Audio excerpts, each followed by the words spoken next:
Welcome to today's session. These are all, this whole week, it's a series of very, very important sessions for all of us. So, this is called the Enlightenment through Kids. So, what does enlightenment through kids mean? When we consider parenting, as our role, like, as a dharmic role, when you take it, whatever the challenges you face with the kids when you're raising them, when we do this in awareness, it becomes a spiritual transformation for us. It becomes a spiritual guide. They become our spiritual guides to, lead a beautiful life, meaningful life along with them. They are part of this life.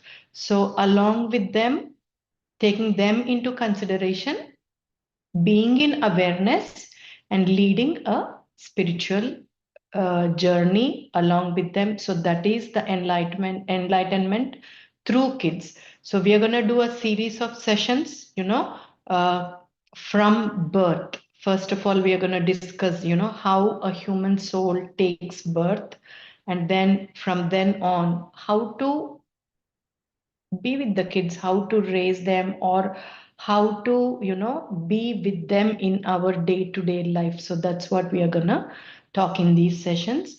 Um, Manasa Garu, Yeah, Master. do you want to go ahead with the book or? Yes, Master. I will give a small introduction about Shalini, Master, and also we'll start the first chapter of Art of Raising Children book that was written by Anuma Master. Anuma, and also we thank Shalini Master for her valuable points in this book. So, some introduction about Shalini Master is she has started early at the age of 16. She started listening to the Vishnu Sahasranamams and Annamacharya Kirtanas. She has been actively conducting sessions in both English and Telugu with the Way to Moksha channel, and she has been giving us a lot of knowledge about Vishnu Sahasranamas, and she also shares deep knowledge about Goda Devi, and Shali Master follows the teachings of Goda Devi, which are listening every single day to satsangs and wisdom and discourses of several swamis, and share that immense knowledge to all of us. So, from her childhood, Shalini Master is not interested in any other activities other than listening to the wisdoms and discourses of Chinnajiyar Swami. She shares her knowledge daily, which are mostly all the solutions to the people who are facing the challenges. Would like to thank Shalini Master uh, for all her knowledge sharing sessions. Yeah, Master. I would start with the first chapter of Anuma's book, which is the art of raising children. Uh, so, uh, so that book has the first chapter, which is the introduction of Anuma. So Anuma was born in Hyderabad, and she's currently living in Florida. She has three sons, and her husband is a doctor. And from childhood, she had a great faith and devotion towards God. Her family has been disciples of Chinnajiyar Swami for generations. During her school days, she would spend 30 days every year at the Chinnajiyar Swami Trust during the Dhanurmasam, listening to Swami's teachings and discourses. She would carry those teachings to school and college.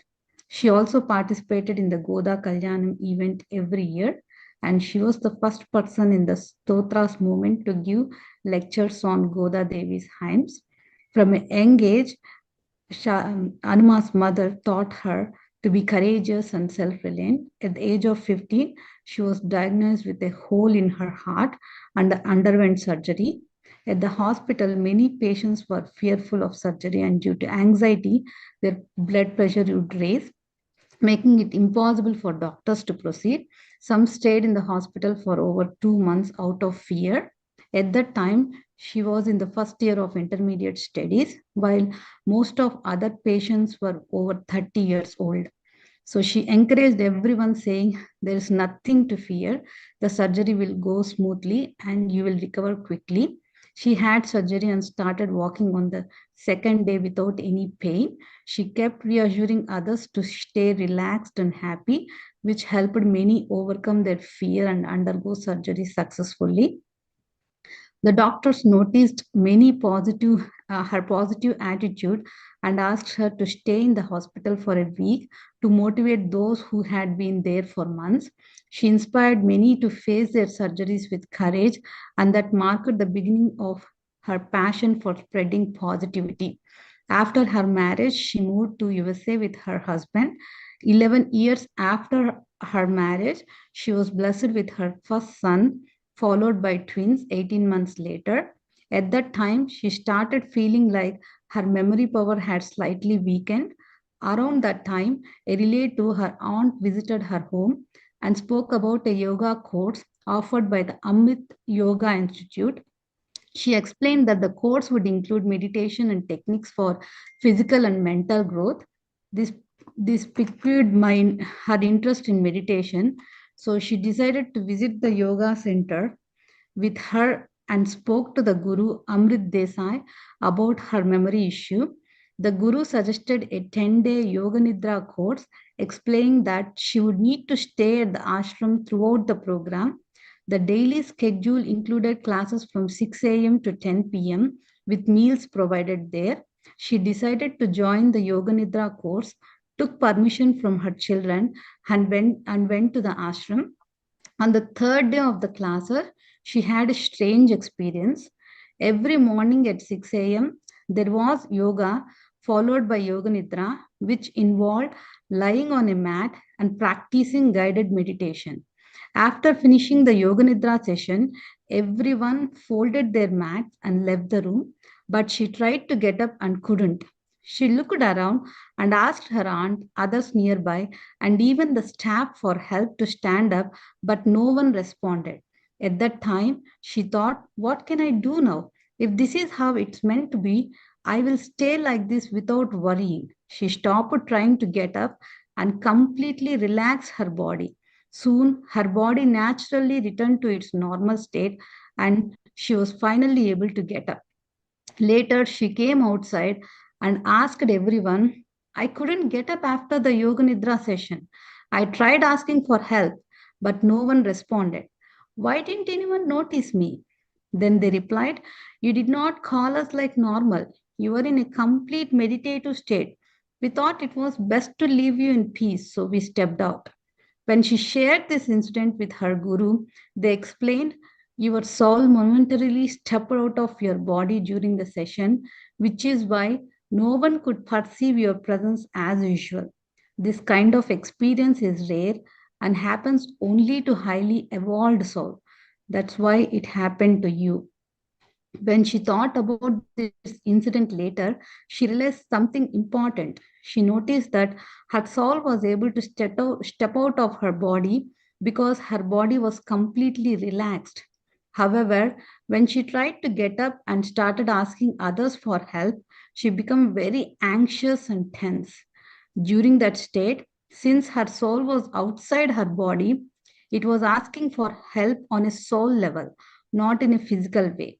That is why no one could hear her, and everyone simply went about their work and left the room. The tension in her body made it difficult for her soul to return immediately. At that time, she was near the roof looking down at her body. However, neither others nor she realized that her soul had stepped out. Later, when she asked her guru about this, they explained the whole situation and finally understood what has happened. After 10 days, she returned home from the ashram. From that moment, the world around her appeared new and extraordinary. Her memory improved significantly, and she could even grasp the deeper meanings of whatever she saw or read. Negative emotions like anger completely disappeared from her. She felt this stage was a form of supreme bliss. She began recommending the Yoga Nidra course to everyone. Her guru explained that not everyone could have experiences like her because she had already done significant meditation and spiritual practice in her past life. This is why she had such a profound experience. From then on, her meditation practice deepened even further. She could meditate on topics for 2 to 3 hours daily. On one occasion, she unknowingly remained in meditation for 8 hours, experienced a journey with Lord Hanuman. Her relationship with family members grew stronger as small misunderstandings disappeared and she began to approach everyone with love. She dwelled deeper into learning scriptures like Ramayana, Mahabharata, Bhagavatam, and Bhagavad Gita. Whenever she had questions, she invited gurus to explain them to her until she understood fully. Her thirst for knowledge grew, but she still felt incomplete. Over time, during a visit to India, she met Patriji, who told her everything will come at the right time. That statement gave her clarity. After returning to the USA, she unexpectedly joined a group led by PMC Master. During one of the sessions, PMC Master mentioned, tonight, whoever dreams will have their dreams decoded and go through the karma release process. She prayed to Hanuma, asking him to reveal whatever PMC Master has mentioned, as she didn't fully understand terms like karma release or dream decoding. That night, she had a dream in which she saw many people undergoing the karma release process. When she shared this dream with PMC Master, he told her, "You are a highly evolved soul. You are here to help others release their karma." Thus began her journey into the realm of knowledge through dreams. From that point onwards, she began using dreams as a medium to gain spiritual knowledge and deeper insights. One day, she asked her master to help improve any remaining impurities or flaws within her. That night, she had a profound dream. In that dream, she saw her firstborn son, who revealed, "I waited 11 years to come into your womb. It was only after you removed all the 6 internal enemies, Arishad Vargas, and purified yourself that I could take birth through you. Only when you attained wisdom and self realization did I choose to come into this world as your child." This dream helped her realize that her firstborn son was a highly evolved soul.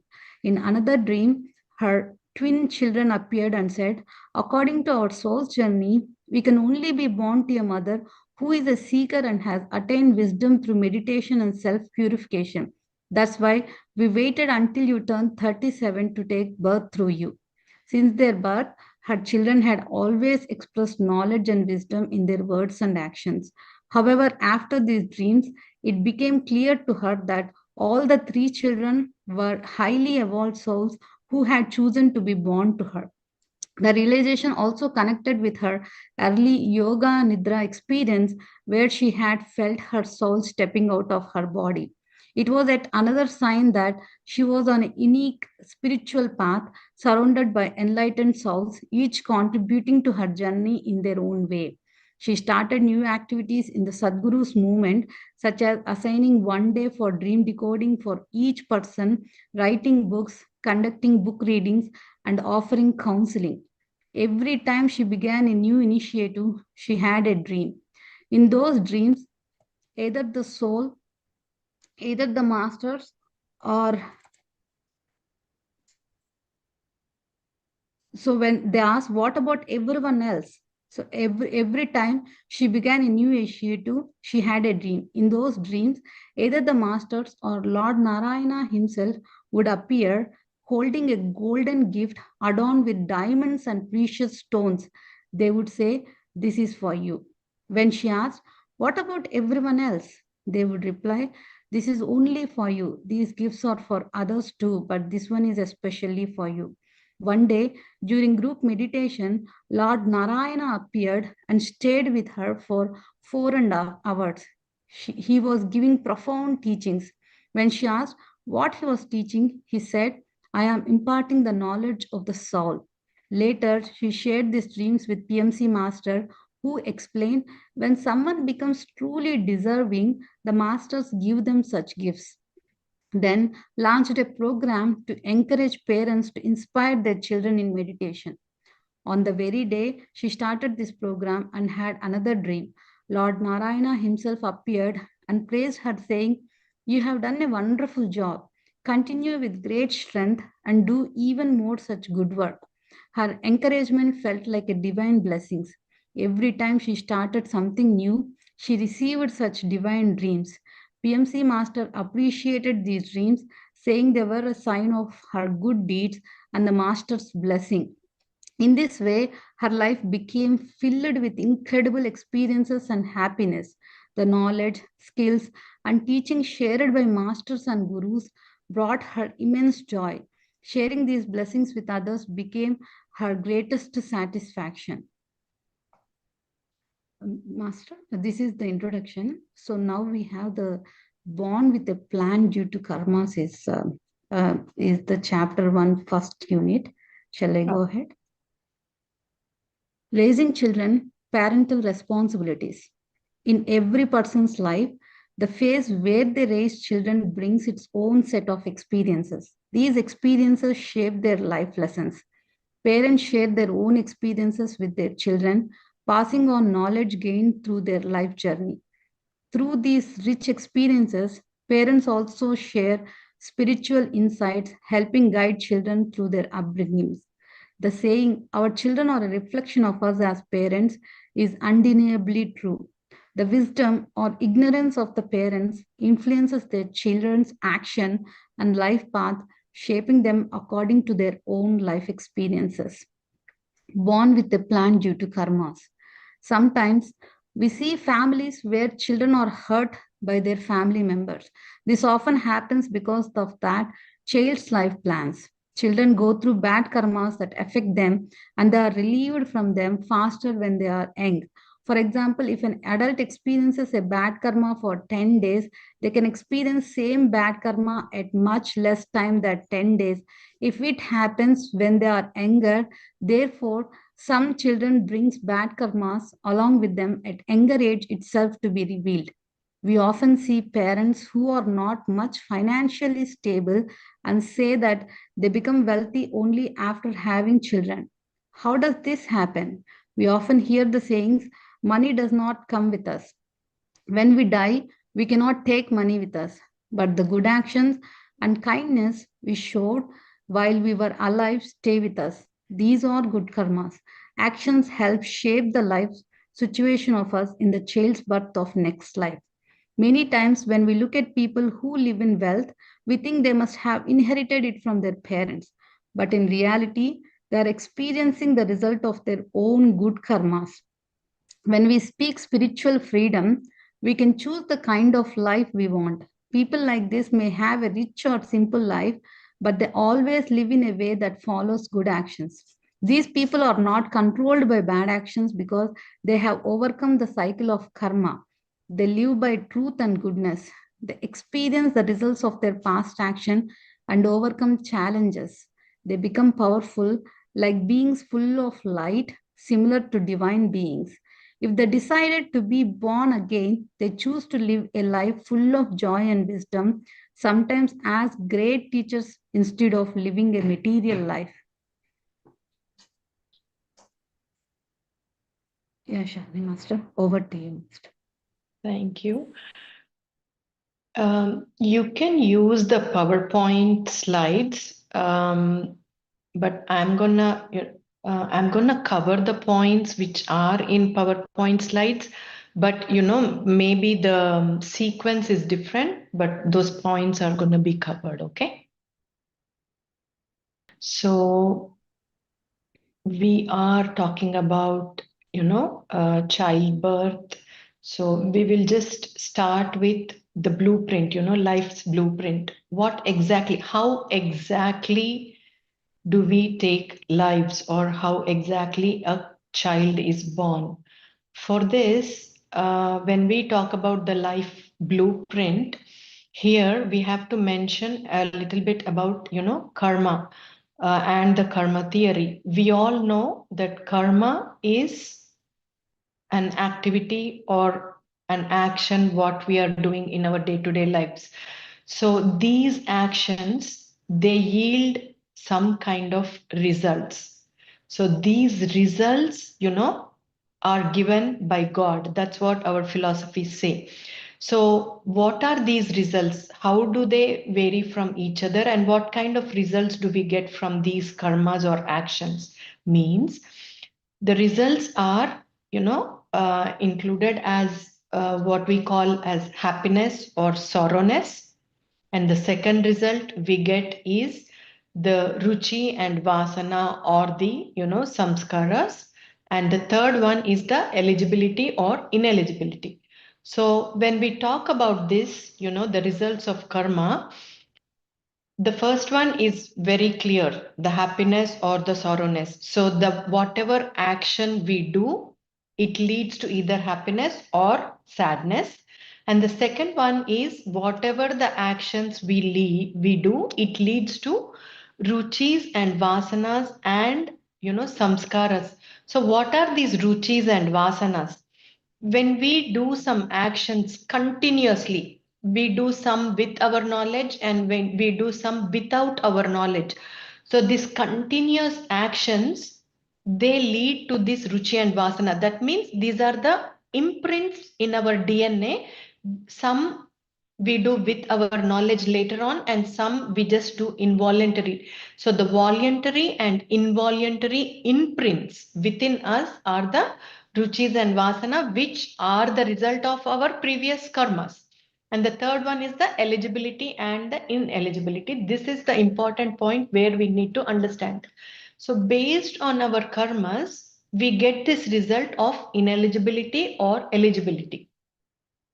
So here, the Bhagavan or the God, he decides about our eligibility, where we are supposed to go. If we are taking our next birth, depending on the karmas what we have performed here, whether we are going downwards or where we are going upwards. So what does downwards or upwards mean? For example, now we are in the human birth. Okay, so whatever the karma, whatever actions we do in this life, if they are good deeds, or if we are doing these actions selflessly, then this soul may go to higher levels, higher consciousness.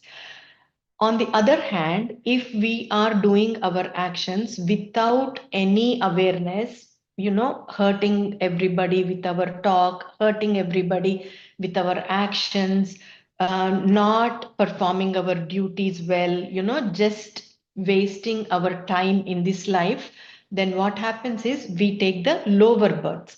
So we know, there are four types of lives, or it's called Chaturvarnyam. The first one is the Devatas, which are the higher souls than humans. The next comes the humans, and after humans comes the animals, and after that comes the either trees or rocks, which are sedentary, which do not move. So if a human does not perform his duties well, he goes into the lower levels, either into animals, or if it is really really bad, they may even go into the stavaras and jangamas, that is the sedentary beings. So this way a soul takes its life, whether in as a devata or as a human or as a animal or as a sedentary rock. This is the eligibility or ineligibility that we possess based on our karmas. So suppose, a soul has done a really good job and they have gone into heaven. And once their time ends up in heaven, all the good deeds, whatever they have done in their human life, they have enjoyed all that karma. So now it is again time for them to come back to human life. So why do everybody come back to human life? Here, this is the crucial point which we need to understand is every soul in this entire universe, you take any soul, they come from God and they have to go back to God. So when they go back to, God, that state is called the blissful state for any soul. That is the, happiest state of for a soul. So in this travel, they take many lives. What is the crucial point is only when they are in this human life, they can go to this blissful state. They cannot enter this blissful state if they are the devatas or if they are animals or if they are sedentary stavaras. They cannot go into this blissful state. Only the humans have the capability or eligibility to get into the blissful state. That's why they say this human life is very, very crucial and it's very hard to get human life. So today we are gonna just get into a little insight of how do a soul get a human life, what does he go through to get like, this human life. So what happens is, for example, if a soul has attained heaven due to his good deeds, and he has enjoyed in heaven all the pleasures or all the joys, whatever they are there. And again, now it is time for that soul to take the life of a human. So what happens when they are supposed to take the life of a human, this soul passes through it's called five fires, pancha agni, five fires the soul has to pass. So the first fire is the heaven or the sun god. From the heaven, this soul enters the sun god, and from that, the entire cosmic energy of the sun, they pass through that sun's energy. So here we may get a question. The sun's energy is so, it is so powerful and it is so energetic. Does the soul not get burned in that energy? So what we have to understand is soul is a very, very, very small particle. It is even smallest than the dust of the sun's, energy. So that's why it is not going to be burned in sun's rays. It is going to pass through the sun's rays. That is the first fire. From the sun's rays, it is going to come into the realm of the earth. So before it enters earth, the second fire it passes through is called the rain cloud or the Parjanya Devata, what we call as the clouds. So when this soul enters first into the sun god, from sun god it comes into this realm of earth and it enters into a rain cloud or the Parjanya Devata. So from the rain cloud, it has to enter into the droplet of rain, that soul. It has to enter into the droplet of rain and it has to fall onto this earth.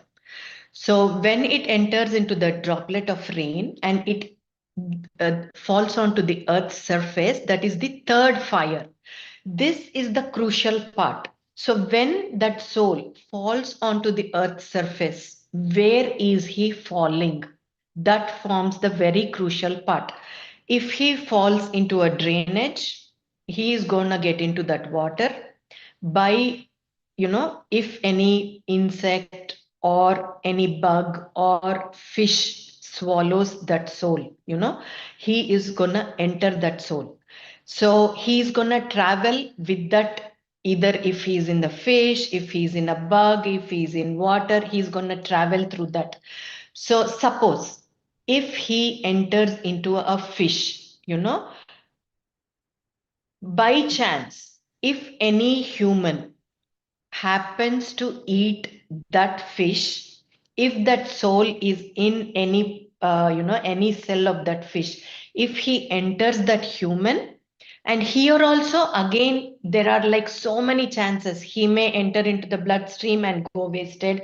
He may, enter into like any part of the body, he may go wasted. The soul gets the proper life only when he enters into a man's sperm. And then that is the fourth fire entering into a man's sperm. And the fifth fire is from the man's sperm when the soul gets an opportunity to get into a female's body with the union of the sperm and the egg, when the zygote forms, when the fetus forms, when a healthy fetus forms, that's when that soul takes the birth. So imagine these five fires. How difficult is it for a soul to get this human life? So when this soul gets wasted, again it's gonna, go through all this entire process until he gets a human life. So what they say is, this is all God's grace and God's blessing that we get a human life. We have heard many times that it is his unconditional love. He chooses a soul. We don't know why he chooses that soul. Is there any particular reason why he chooses that soul? We don't know. But with his God's grace, with his grace, when this soul enters into a women's body, that's when the soul can take a child's birth. So we can understand the possibilities of this soul getting lost in this world. If he gets onto a grass, if an animal eats it, if a bird eats it, he's going to get into the bird. Again, if the bird poops, he may get out of the bird poop. And then if that bird poop is eaten by like any other animal, then it enters into that animal's body. So this journey we are talking right now in a very simpler way, but we can understand the cruciality of the soul's journey to attain a human's body. So when we understand these points, maybe it makes more sense for us to not waste time in this life, to utilize this time, because now we have understood how difficult it is to get a human's life. And it is only with God's grace we get this life. So we can understand that, it's very important for us to not waste this time. And I know we are all now adults, most of us have kids, and some of you may not have kids yet. You may be planning for kids. So once we hear all this knowledge, it becomes very important for us to raise our kids in the right way, because now we understand that they are not someone, it is a soul entering into a body. So when you understand, or when you are in that awareness that a soul has entered this body, maybe we are more responsible towards them. We don't abuse them, or we don't just raise them without being conscious or without being awareness. So that is the reason I wanted to mention this today. And so even when a human takes this life, there are so many other factors. Again, coming into the picture is karma. Based on our karmas, God chooses the family where we set in, because all the people who are in that family, all the karmas should match. They are going to learn from each other, whatever. So he places us in a family where our previous karmas match, and where we can continue with our journey of learning. That's where we are placed. We are not placed, randomly in some family. No, we choose our parents, we choose the family based on our previous karmas. So again here, one child is placed into a rich family with all the wealth, with all the happiness, with no difficulties. and another child is placed into a family with a very low income, where they do not have the proper food to eat, or where they do not have proper day-to-day needs. So again, depending on our karmas, again we are placed, even if it is our siblings. Sometimes we see in a family you have children, multiple children, 2 to 3 children, and what we understand is they are different completely. Sometimes they are twins, they are born at the same time, they are born, they are in the mom's womb at the same time, they are together, everything is together. But once they start growing up, we learn that they are completely different in their thinking, in their attitude, in their behavior, everything is different. So everything, the whole point which connects here is the karma. The actions, what we do, gives us these births. So that's why leading a dharmic life is very, very important. What we do is very important. How we lead our life is very important, because it is going to be our future. This karma gives us the future life. So that's why we talk about how human life is so crucial. We should not waste even a single minute of our life. That's what we talk about. This is how a child takes their birth, choosing the parents, or choosing a family, choosing the siblings, choosing the comforts, choosing the difficulties. Or sometimes we see the kids, they are born with challenges, they are born with ADHD, they are born with autism, they are born with, dyslexia, they are born with any abnormalities in their body. So these are all part of our karma. Whatever we have, sown the seed in our previous life or in this life, that leads to the kids being born to us, or they come mostly to teach to us. We do not realize this when we are not in awareness. We do not realize that they are our teachers. We treat them, as if they don't know anything. The way we talk to them, or it is completely unmanageable. It becomes so unmanageable for us, when dealing with these kids. So can you go to the next slide, Ma?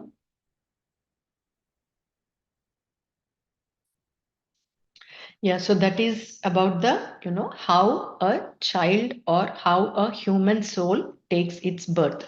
So the first thing, when we listen to all this, what we need to understand is, or what we need to come into awareness is, we are not raising just some child. We are nurturing a soul. That's what we need to understand when we are talking to our kids, when we are, doing anything with our kids. We should get into connection with them as a soul, not as something who belong to us and we can do whatever we want with them. No, I suggest everyone, if you are in this awareness, that is great. If not, try to practice from this moment onwards. Try to see a soul in your child and try to connect in the soul level. When you start connection, your connection establishes. And when this connection establishes, the way you deal with your kids is completely different than when you deal the other way. So that is the first thing we need to start practicing, that every child, there is a soul inside, and we need to get a soul connection. And the second thing what we need to understand is, or start practicing from this moment is, parenting is not an ownership on that child.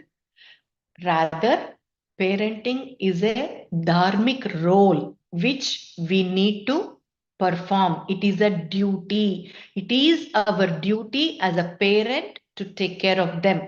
That also we need to establish in our mind. So when we realize that it is our dharmic duty, then what are we supposed to do? When we realize that it is our dharma to take care of the child, the soul inside, we need to nurture the soul, then what are we supposed to do? We are supposed to show up to them fully. Do not escape from whatever you are supposed to do with them. Show up completely for them and love them consistently. When we say love them consistently, do not get into attachments. What happens is when we start to raise kids or when we start the motherhood, what we do usually is we attach to the outcomes. Okay, let me do this to my child so that he becomes so and so. Or, it is mostly for our pleasure. We do whatever we do for them. Either we dress them or we feed them or, whatever we do it for our pleasure, for our outcome in the beginning stages. Instead of doing like that, just do it as your duty. There is a soul inside. I'm nurturing the soul. So do your duty, whether it is feed them. When you do it as a duty, why we are saying do it as a duty is you do the right way. When you're feeding them, you will feed them the right way. When you're loving them, you will love them the right way.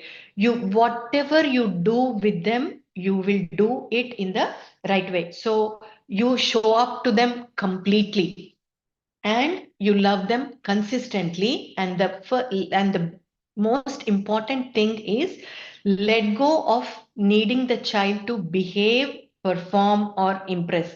This we may not see in the very infant age, but later on when they start to grow, when we do activities with them, or when we do any kind of activities, the first thing what we expect is, they need to behave in a certain way, or they need to perform in a certain way. We try to extract the outcome from them. Do this homework in a certain way, or study, get this homework done, or you need to get an A out of this exam, you cannot get a B out of this exam. We do this. I think almost most of the parents tend to do this. So instead of pushing them for results, the best part is do it as your job. If you are teaching the kid, or if you are tutoring the kid, or if you are making the kid learn something, do what you're supposed to do. Teach them that subject or teach them whatever the knowledge you're giving, and then just let go. Don't expect that they have to outperform whatever the knowledge you're sharing with them. Do not expect that they should outperform. Just do your job and just relax, just let go, and then see what happens. When you do not attach to an outcome, you are not attaching yourself to fears, and at the same time you are not attaching the child to fears. So when you are not attaching them to fears, naturally they feel more safer, they feel more calmer, and they tend to do their activities at their job. This, if it is an infant, if it is a 1-year-old kid, if it is a 2-year-old kid, if it is a 16-year-old kid, if it is an 18-year-old kid, if we can perform the first, do it as a dharmic role, I think you're going to see a tremendous change within yourself. And also, if you're facing any difficulties with the children, you're going to see tremendous change in the kids too. Now, right now we are focusing on till 7 years of age. So practice this, bring this into practice. First one is try to get that soul connection with your child. Do not treat them as who is a subordinate to you, do not treat them like that. Get that soul connection. See that soul within that child and start nurturing that child. Because we are here, everybody is here. We take this life to learn, to gain good experiences, and to go to higher consciousness. We are here to go into higher consciousness, not go into, lower consciousness. So when we get that soul connection, we are always in that higher connection with the higher consciousness. So we also treat the kids. We also let the kids move into that higher consciousness because you are in that higher consciousness.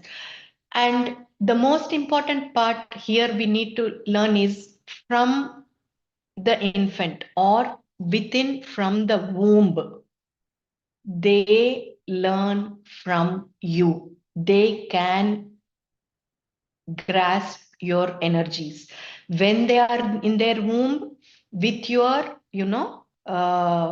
with your speech, and also with your internal energy, with your fears, with your all the blocks you have. They can feel all those energies. If you are very happy, they can feel that energy. If you're joyous, they will feel that energy in the womb.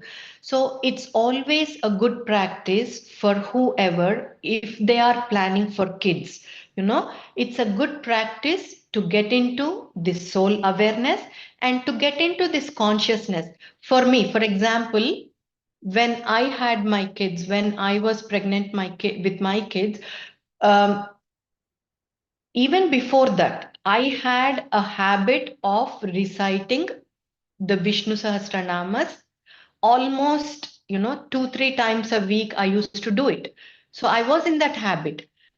Don't worry that even if you're not in that habit, you can get into that habit of meditation or recitation or anything, whichever you are comfortable, whichever you can connect to easily, start doing that. Get into meditation process, practice, and start doing even before you conceive, So what I used to do is every single day, I don't remember even a single day missing the recitation of Vishnu Sahasranama until my kids were born.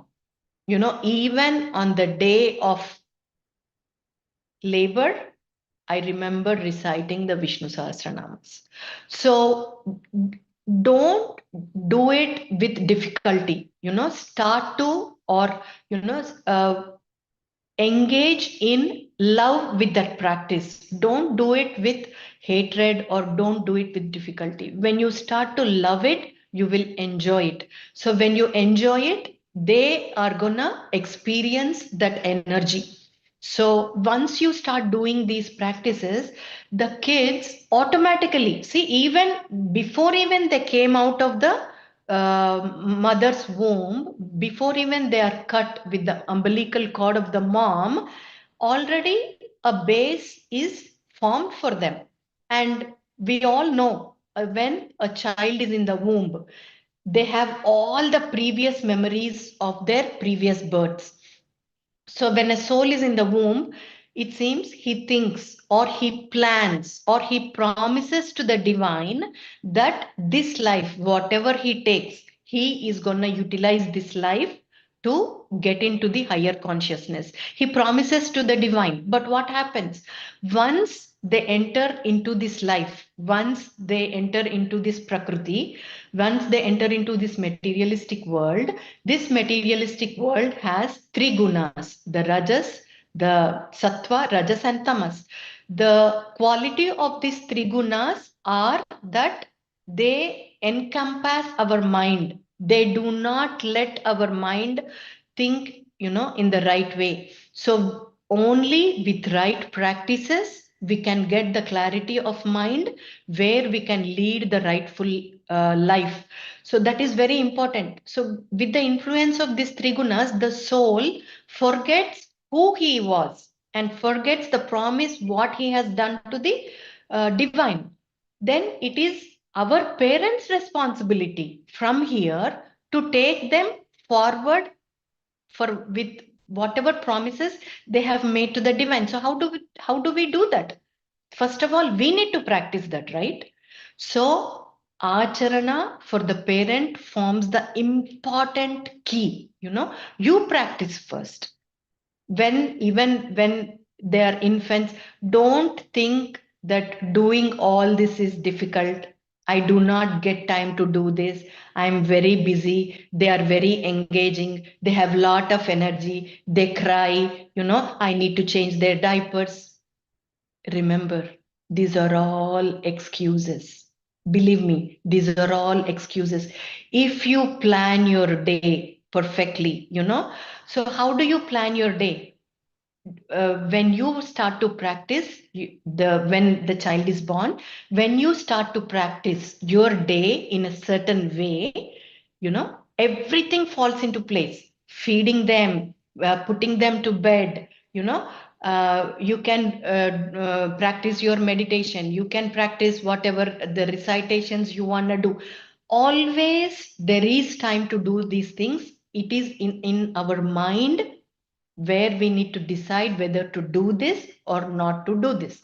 So that is the important part that we need to get into practice. So first thing is that they are soul and we are doing this as our duty, and do not attach to the outcomes. Whatever you're doing, you're giving them a beautiful garments or dresses or anything, and you're so happy to see them. I know we will be happy to see them. We will be, blissful to see them, but do not start not to getting into attachments with these whatever we do with them. That is the second thing. And the third thing is, don't think that you don't have time. Try to get into the practice of meditation. You will find time. If there is a will, there is a way. So you will find time. Start getting into the practice of meditation. And the next part is, do not attach, as we said, do not attach to the outcome. And also, when the kids start to grow, we start to see that their behavior sometimes is not in the right way. Manasa Garu, you can skip to the next slide.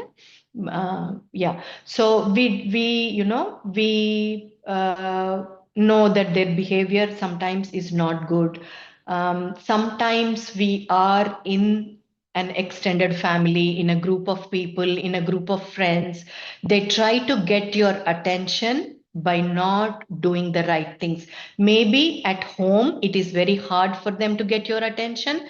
So in those groups, they try to do these things where they need to get attention. So when you are in this kind of situation, do not correct them or do not punish them at that point. Instead, talk to them, privately. Talk to them in a calmer way when you're not angry with them. Once that anger subsides, then talk to them. That is when we can communicate with them in a better way. And also, when you're communicating, try to practice this. These are all hard, but you can practice, and we can achieve these goals. So how do we do that? Do not yell at them and do not humiliate them in front of others, and no fear based discipline. Sometimes we try to discipline them, putting them in dark rooms or those kind of things. Try not to do those things. Try to calm yourself first and then try to discipline the child. Because kids, even from their very, very, very young age, they absorb this emotional energy which we are carrying. So when these absorb this emotional energy, this is very important point. What we need to understand is, here the samskaras are planted into them. So what are samskaras? Samskaras means deep mental and emotional imprints. So these emotional activities, whatever we do with them, indirectly or unknowingly, we are implanting these samskaras into them. So these deep mental imprints later on, maybe when they are in middle school, when they are in high school, when they are in teenage, these samskaras start to pop up and they reflect back onto us. So this is very important point. That's why don't carry a negative emotional energy with them and plant these samskaras into them. This is within us, how we behave, so that we don't plant these samskaras into them. And then the another point what I notice, or attachment with the kids. We are so badly attached to them. Whatever they do, and like whatever they do, you like it, whether they do good, whether they do bad, whether whatever it is, you are not in a position to correct them because you are in an attachment with them. You are overly possessed with them. So do not do that. If something needs to be corrected, as said earlier, talk to them personally and try to give them the correct guidance, what needs to be done in the right way. So that is very, very important when we cling on to our kids. That means we listen to them outright. You cannot say no to them. You are overly attached. You cry for everything what they do. It is like you can see this in some of the parents. They are overly attached. So from the very childhood, if we can practice not to attach to the kids, be in your awareness, then we don't get attached or we don't get clinged upon to the kids. So this, that is the attachment without possession. Then the next is, it is about ourself, regulating ourselves first. And even if they are younger also, if you are wrong, if you are if you realize that you are not right, then apologize when you are wrong. Apologize to them. Apologize to them if you have yelled them for a wrong reason, or if at all you have yelled to them. There is nothing wrong in apologizing to them. There is nothing wrong in listening to them, and there is nothing wrong in being truthful to them. Speak truthfully. Do not lie. Do not. These are very important points. What we need to focus is, do not gossip regularly. Also, please do not gossip, and especially in front of them, do not gossip, or do not gossip with them also. I see some parents, they gossip everything with the kids also. About that whole world, about the entire world, they gossip. So do not do that, because the kids also get into this habit, which becomes a disorder when they grow up. They live with this disorder. So, which is going to hurt them very badly later on. So, be truthful to them, do not gossip with them, and as said earlier, handle anger very consciously. So, while talking about all this, we see many challenges we face with the kids. Some children face difficulties at a young age. Um, do always relate this to a karma. If you are facing challenges with the kids, ask them in your dreams. Mostly 99.99% you will see that in your dream. Whatever is happening during that period of time, if something is bothering you about the child, it will show in the dreams, because your mind is consciously thinking about it. That subconscious mind is going to show you what is happening. Record those dreams, be in alert what is happening in the dream. Try to try not to forget the dreams, try to remember what the dream was about and try to connect it to the real life, try to connect the dots. You will get the answers for your questions when you connect these dots. So when you connect these dots and when you see the child's behavior, your behavior, and these dreams, you will understand what needs to be changed. So bring the change in yourself first before you look forward for the change in your kid. So when you bring the change in yourself, that is when the kids also change slowly, with the behavior.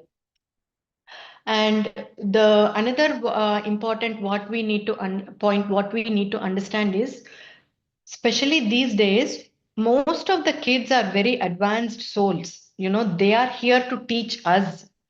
If we can understand that point, if we can put that in our mind, if we can plant that in our mind, then we will be ready to listen to them or accept them and correct ourselves, because they also can correct us. We can learn from them. That is what actually is, enlightenment through kids. When we learn from them and when we correct ourselves, that is, we are getting into the higher consciousness through them. So that is an important point what we need to be in aware to. And you can change the slide now.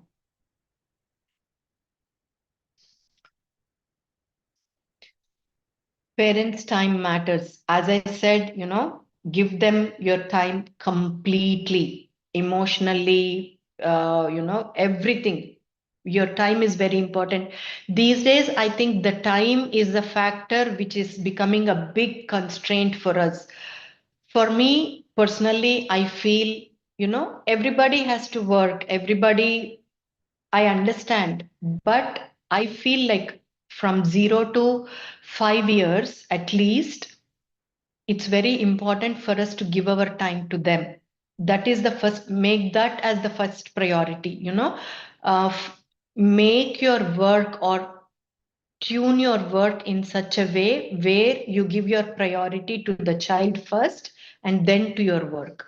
If you, it is always better if you cannot, if it is, I'm not saying don't work.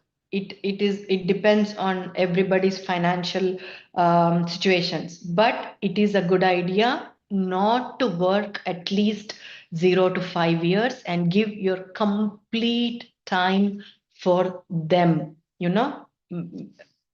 be with them, grow with them, enjoy every moment. And whenever you are with them, talk to them stories. I encourage the stories about the divine, because if we can sow that seed at an early age, when they start to listening to the divine, what happens? It burns our karmas is the first thing, because the divinity, the words about divinity has the power to burn our karmas. So when we talk about Krishna, when we talk about Shiva, when we talk about Ganesha, we are burning their karmas. Don't trash talk to them some nonsense. No, in like give them this knowledge. That way, they from the very young age, that sword is seen into the seed is sown into them, and they get that connection with the divinity which they have promised in their womb. So that way, when you talk to them about the divinity, even their emotions or whatever, if they have any kind of blocks, most of them, they come with the blocks from their previous births. It may be fears, it may be insecureness, it may be if the families are not financially well off, they have that financial insecurity, they do not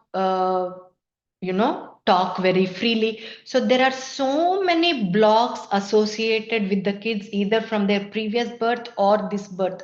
Identify them. What is the problem, the challenge the child is facing? Is he having difficulty while talking, while expressing his words, or is there any kind of fear in him? Identify these fears and then slowly work towards those blocks, whatever it is, whether it is fear or whether it is fear of talking or whether it is fear of people, anything, social blocks, anything, identify them at a very young age and then start to work towards them.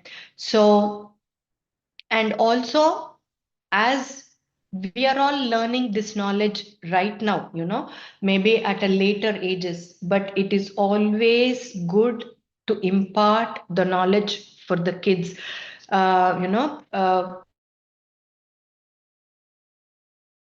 in a very younger age, maybe around like when they are 5 years old. Slowly you can recite them the Bhagavad Gita shlokas or any, even Vishnu Sahasranama shlokas. I know they are very difficult to comprehend, but that's okay. Don't think about understanding those shlokas. Only our job is to imprint those shlokas into them. When they grow a little older, they are going to get into it. You don't need to worry about that.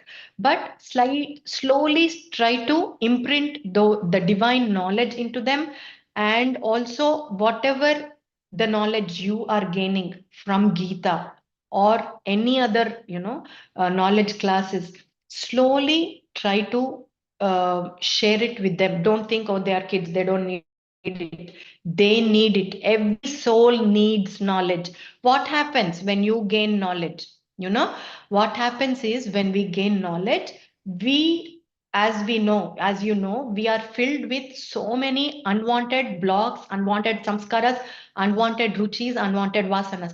So when this knowledge enters into each and every cell of our body, these unwanted energies, they step out slowly, they start vacating us. The knowledge enters and all the unwanted energies try to vacate. So that's why, when you start to put this knowledge at a very young age, they are going to get rid of all these unwanted energies. So once they become teenagers, once they become young adults, they are going to be with this knowledge and they're going to utilize this knowledge in their life. And from there, at a very young age, they are going to be successful, they are going to be wise, they are going to be, intellect, they are going to think with that intellect, because Bhagavad Gita has so much immense knowledge for a human soul. If one can understand the Gita in the right way at a very young age, they can see magic in their life. I'm telling you, they can see magic in their life. So start to, gain the start to put this knowledge of Gita from a very young age. Teach them this. Then you're gonna see magic with them. And whenever you're doing this, try to first of all get yourself, calm, consistent, and very, proportionate, and avoid procrastination. If you're doing something, just do it right away and teach them that also. So when you are calm, consistent, and proportionate, and when you are very regulated, when this child sees, as they are growing, from a very young age, as they are growing, they are going to see all this, and they are also slowly going to impart all this into within them. It is going to be embodied into them. So once this is all embodied, naturally the change happens. They are going to get into the higher consciousness. So the last and the foremost, the very important is the diet. I think when we were raising our kids, I think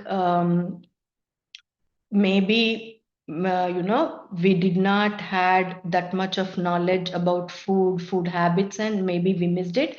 But young mothers, whoever are having kids or have little kids, it is a very good idea to inculcate sattvic food habits for them, because when they eat clean food, natural foods, it regulates their sleep habits, it regulates it gives a connection for them with the nature. They love to be outside, they love to play outside, they connect with the plants, they connect with the nature. That way the screen time, the I think the most disa- devastative fact what we are facing is the screens right now.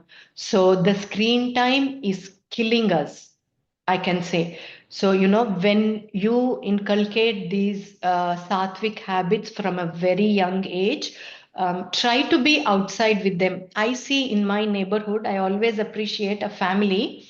They have two little kids. I think the older kid is about like 4 years old, and the younger kid, maybe he was just born few months ago. And what I notice is the parents, either the mother or the father or both the parents, they are with the kids, either of the kids are with them always outside. I see them always in the yard playing with the kids. So I wonder, wow, they are doing such a great job, because in this current times it is very difficult for us to be with the kids in the yards. So I see them, and I remember myself when I was raising the kids. I left, a part of a yard without any plans so that I can play with them every single day. As soon as they come from the school, the first thing is feeding them, because whenever they are hungry, they are very angry. That is the devastative state for them. So first thing I would do is feed them as soon as they come from school, whatever come, whatever time they come, doesn't matter, feed them. And the second thing is give your time in the nature, in the yard. If you live in condos or in apartments, try to step out, go to some park, or in any way, try to give them that nature time. So when you give them, when you play them, when you play with them, that is where they are going to connect with you, emotionally, mentally, physically, with the touch and everything. So that is when actually you can talk to them, you can impart knowledge to them, and also develop a greater relationship with them. So, and the last point, what this is also the foremost point for the 0 to 7 years, what I have noticed is doing when they are doing all this, current day parents, I think like they are getting into overstimulation for the kids. They want to do everything. They want to do everything every day. So it's becoming overwhelming for the kids and also for the parents. So with this overstimulation, they are seeing the problems with the child, like, little kids, that they are not able to go to sleep properly. They don't sleep in the night. They are very active in the night also, because this is due to the overstimulation. So just watch out. What is it making them overstimulate, and what can be done to reduce or to keep them more in a calmer way? Maybe some, soothing music, rather than stimulating them too much, just some soothing music or something like that instead of a chaotic schedule. So I think that is the session today, friends.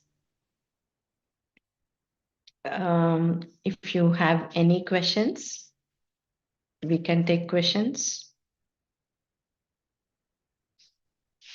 Master, before questions, can we take Sri Lakshmi Master's testimony? Yeah, we can. Yes. Yeah. Thank you. Thank you, Shalini Master. It is an amazing session. The whole session you are explaining is amazing. And the way, we think about the soul journey and all, yeah, it's an eye-opening thing, I would say, because I learned a new lesson today about the soul journey from the universe to, enter into the parents' womb. That was really, really great. And also the thing is the life importance, how precious this life is, and how well we need to utilize this. The way those things are really, really helped us a lot. And the third thing is how to raise kids. Obviously, that was in another level. We all try to follow all these. The another thing I would like to share is the whole session, the way you are telling. I wanted to close my eyes and listen, but it is not allowing me for some reason.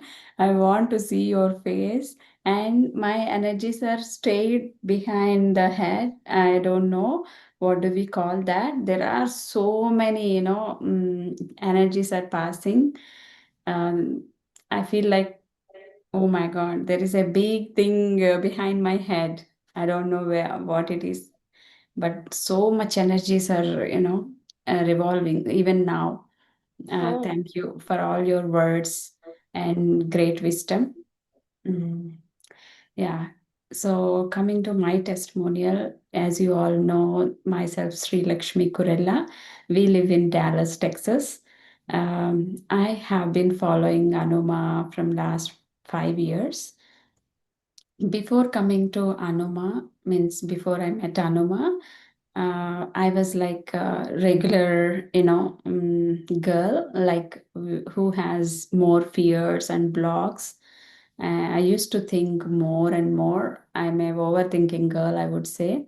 I used to be like that. Even for small things, I used to worry a lot. That kind of mentality I had.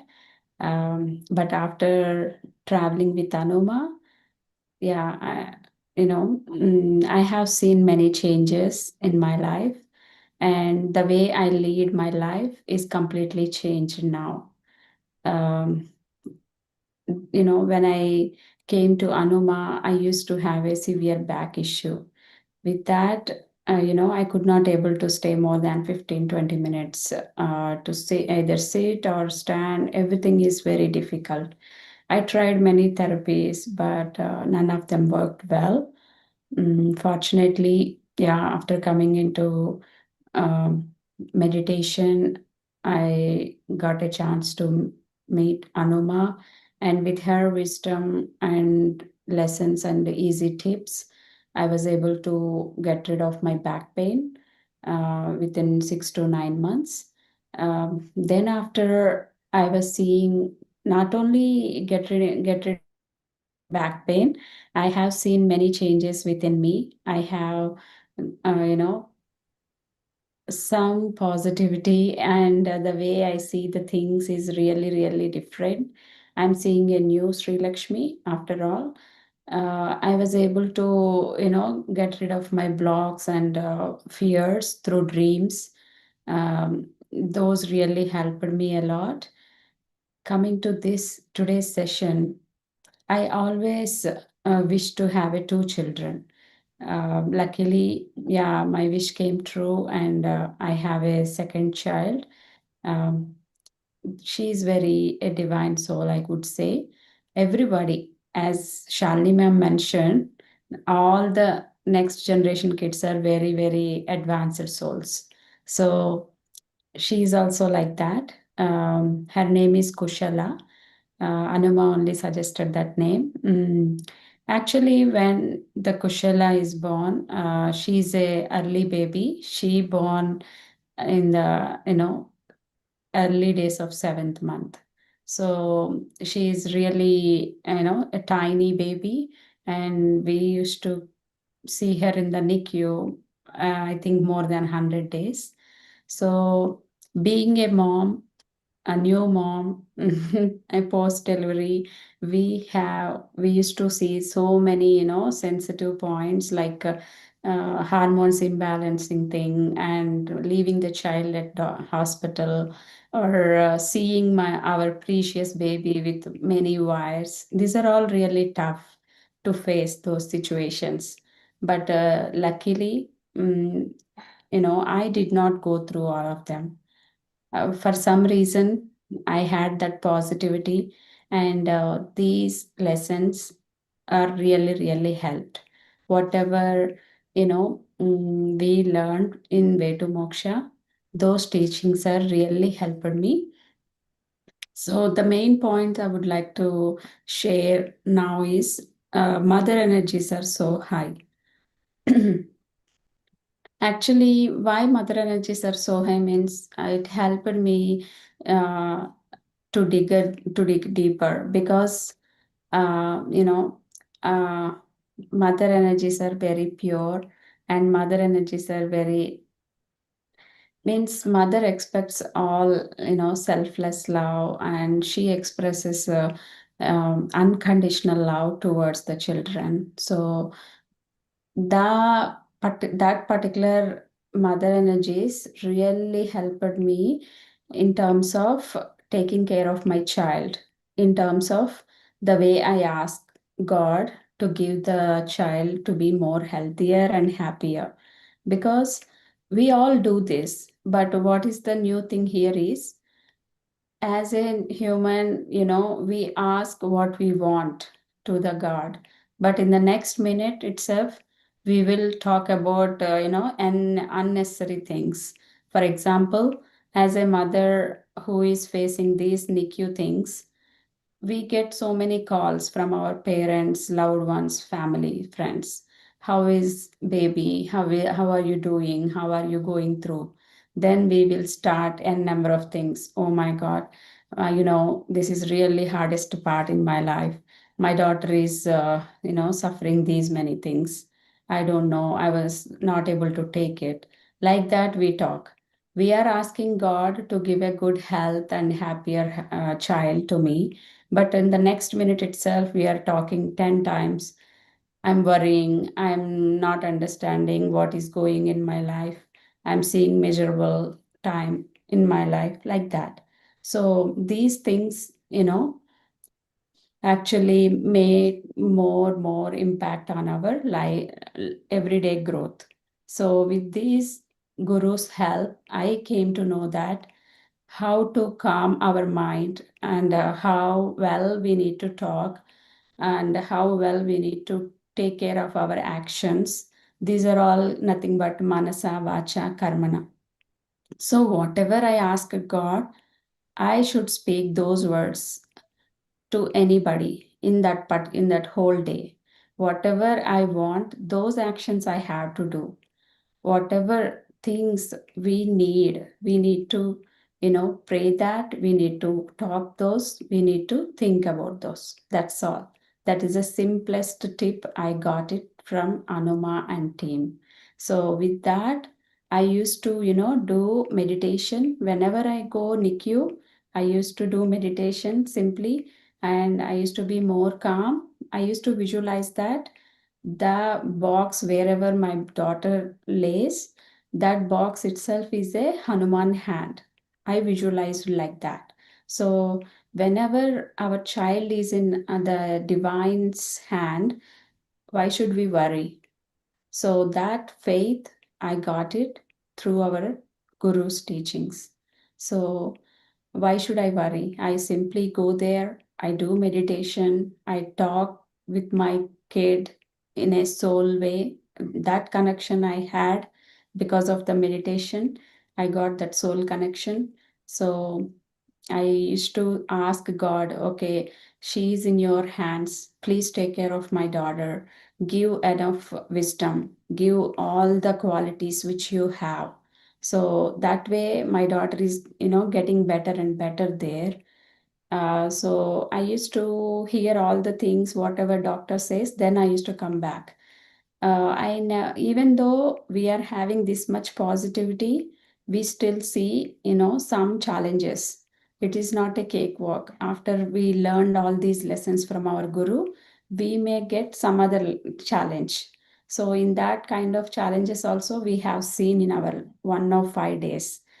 Sometimes, our daughter is in deepest state, means she is not taking oxygen also. Sometimes when we are in meditation, we see that level, zero state, sunya sthiti. So maybe Kushala is in that stage.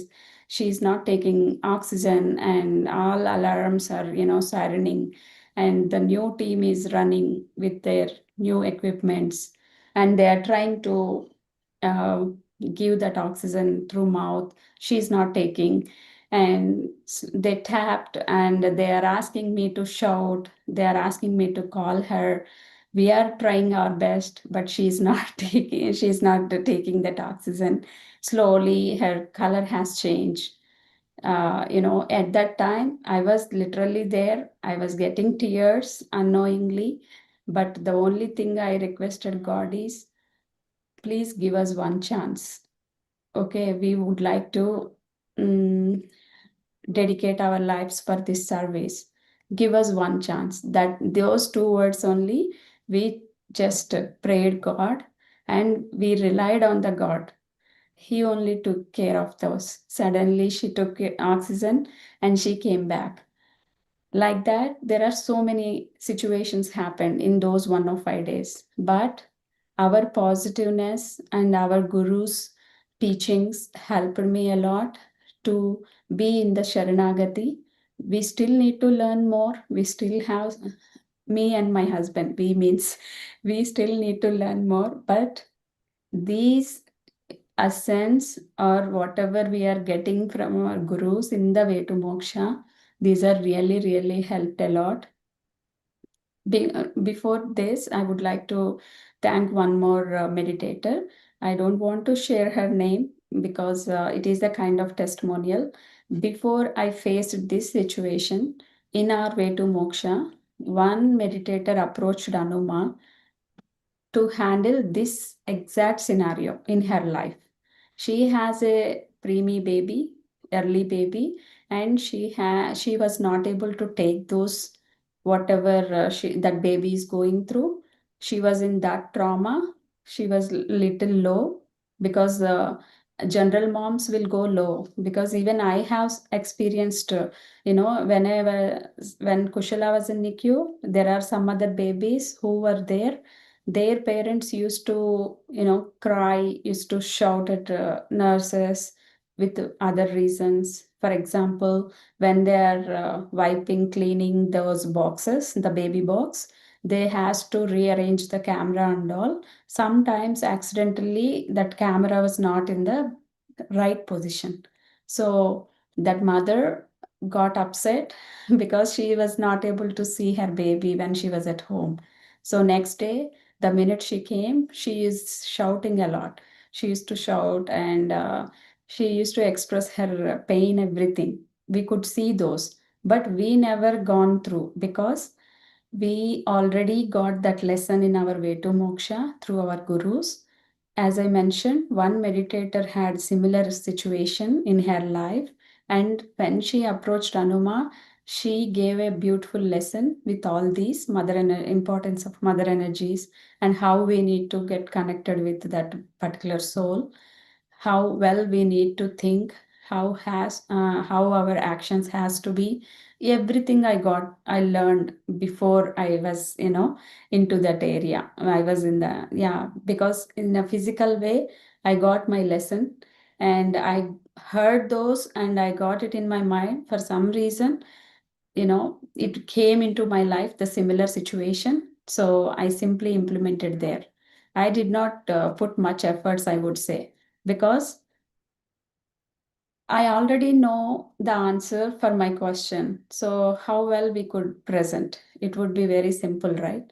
Whenever we have an exam, if we already learned that answer for that question, we can happily attend. We can give our best to, to give the good answer. So in that process, the similar thing happened to me. So I really, really felt, so much blessed to be part of this way to moksha, because I knew there will be challenges in our life, not only one back pain issue, there will be a lot for this, soul. So we need to learn all those.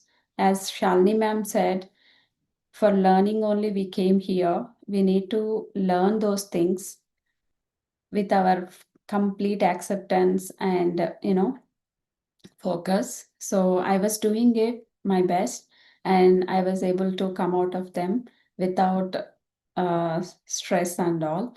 So like that, we have handled those 105 days. And the another thing is whatever we feed our child, either it is a medicine or food, we visualize that, we imagine that that is coming from the universe or supreme power or God. So which can heal our child. So that I felt the same when when I was feeding my daughter, or when doctors are giving medicine, I felt the same thing is happened there. And we learned our lesson, and baby is back. Then she's 2 year old now. She's really such an amazing soul. With all these meditation and guru's teachings, we have seeing so many, miracle moments with her.